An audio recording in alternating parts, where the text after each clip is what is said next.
অচেনা এক জংলার পাখি যতন কইরা বুকে রাখছি, বুকের পাজর ভাঙ্গা সে যে সাজায় অন্যের ঘর রে, সাজায় অন্যের ঘর।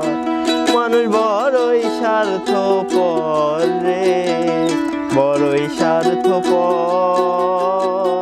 বুকের ভেতর জায়গা দিলে যতন কইরা